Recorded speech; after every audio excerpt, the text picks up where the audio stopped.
Hi, everybody. I'd like to quickly go through the answer script for our assignment 7.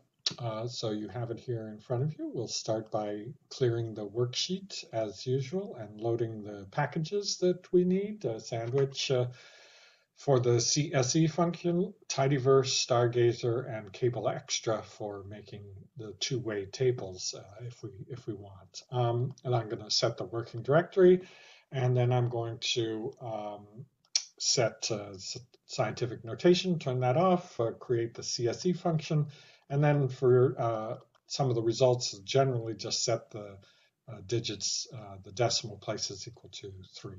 Now I'm going to read in the data, and the data is in here. So we see that it's just 6 observations. We see that there's a variable x that doesn't have anything in it. If we sort it, it doesn't have anything in it. And we see that plot and household are just numbers. They're not variables. They're just identifiers. So the variables that matter are the plot size, the gender, and the yield. Those are the 3 variables that matter. So I'm going to recode some of these variables. I'm going to make the gender be male and female rather than M and F, and the fields be large and small rather than B and S. So these are now recoded to be male, large, small. That way the visualizations will look better rather than saying B and S, they'll say large and small. So this is one syntax for doing that recoding, right? So it says assign the value male to the variable UDRI gender, UDRI $gender, when the variable UDRI $gender is equal, double equals as a condition, is equal to M. And then assign female to it when it's equal to F. Assign large to the variable UDRI $plot size when UDRI $plot size is B. And assign small when it's S. I'm also going to create some numeric dummy variables, so I'll use the same syntax, assign the value 0 to a new variable called female, if gender is equal, double equal sign, to male, and assign a new variable large plot, the value 0 if plot size is large, and 1. Notice how I have to use the new recodings. If I used B and S and M and F in this group, I've recoded B and S, M and F. They're no longer values, so everything would just show up as missing if I tried to use the earlier value. So an R script goes in order, right? The things you do before are going to show up later, and so you have to be aware of that when you're writing a script. So I run this little block, and now I have 2 new variables, female and large plot. And just to check, we can see female is 0 and 1, and large plot is 0 and 1. And we can look over here. This is male, so female is 0. This is large, so large plot equals 1. Did I get this wrong? Small. Oh, I think I have it reversed. So I have large plot. See, this is why it's always good to check. So I have it reversed. So this should be 1, and this should be 0. Right? I had it the wrong way around. So now large will be equal to 1. So I'm going to rerun everything from the top, right? Just takes a second. The way I make sure that I, don't have any other mistakes. So now we've got that. Now, showing you a different way to do it, I could take the data set UDRI. I'm going to assign it back to UDRI. But what I'm going to do with UDRI is pipe it into the mutate function. And I'm going to create 2 new variables, female and large plot. If the plot size is equal to large, then large plot is equal to 1. So this one I did right. Otherwise 0. And I'm going to create a new variable female. If else, gender equals conditional, right? The conditional equal sign, double equal sign. If it's equal to female, notice again I have to use the recoded one since I've changed them from MF, B, and S. So if gender is equal conditionally to female, then female, the new variable is going to be 1. Otherwise it's 0. So this will just do the same thing as we do before. So we can run, let's run it from there. So as before, I have female and a large plot. Let's double check that the large is now equal to 1. Yeah, so this one is large and 1. This one is small and 0. So we're all good there. Now I'm going to drop the X just for house cleaning, right? So I use the function, I pipe UDRI into the select function and say negative minus x, drop x. So this is select which variables, and I drop x. Now I'm going to do my table of descriptive statistics, but I'm just going to do the numeric ones, which are yield, female, and large plot.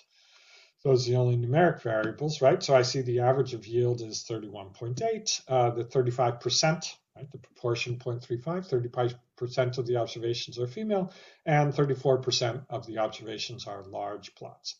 Now I'm going to create the mean of yields by plot size and gender. So this is one simple way to do it using tidyverse. We can also do it using Cable Extra, so it comes out, looking a little nicer in the HTML if you wanted to do that. So notice that it shows up over here in the shows up over in your viewer window rather than in the console where results normally show up. Since it's HTML, then it will show up in the markdown right in the report as normal. Let me clear this. Clear all drawings and go back to this. Yep. So there's a variety of different ways. The Stargazer way is very clunky. You probably don't even want to bother with it. Base R uses this tapply function. If you're really into R, people like to try and do things with the base R, so it uses this with and tapply function. You get the same thing. So you can see that the tidyverse version, this one, is basically just assigning more obvious names to the tapply and the with thing. So group by, grouping by stuff. So pretty straightforward. Here's another tidyverse version. So they're all worth kind of looking at and seeing and trying. So now we have, what is this? Right, the distribution of the counts of how many plot sizes by the different genders. So here we're using the facet wrap to make two separate graphs for men, for women, female, male. Leanne Sam had another version of this using a histogram. As I probably shouldn't have had the answer say do a histogram, but it was perfectly possible to do it with a histogram. So here's their version of the histogram. Michael Reckers also had a version with the bar plot, so a two-step process using the base R bar plot, not ggplot bar plot. But that looks a little nicer, has a little more colors, easier to see. Now we move on to looking at the yields, so we can have the box plot of the yields for the different categories, large and small, female and male, and we see the kind of variation. Small fields, the men and women have very similar yields. The distributions are sort of overlapping, but for the large plots, you can see that the females are way below the male yield. So the real action here in this data set is in the large plots where women have much lower yields than men do. For the small plots, they have roughly the same yields, right? The means are not very different. The distributions largely overlap. So that's the important the distribution of the yields to be thinking about. Then we have a variety of histograms, a base R histogram, a ggplot histogram. This is back to the plot size. I should have put this up here, which I will now move. Well, I'll leave it there since you're seeing the video. And then let's see, this is the overlapping histograms. Here's a better overlapping histogram with a little bit of transparency so that you can see the two histograms, one on top of the other. And then we go to our regressions. We just have 3 regressions explaining the yields. The third regression has factor variables, and I should put this down here. So we create a new variable called HHF, which is the factor variable of households. So I could have done that in the regression too. So that creates the fixed effects, the 400 and however many it was, dummy variables are 199, or I can't remember how many it was, dummy variables for each household.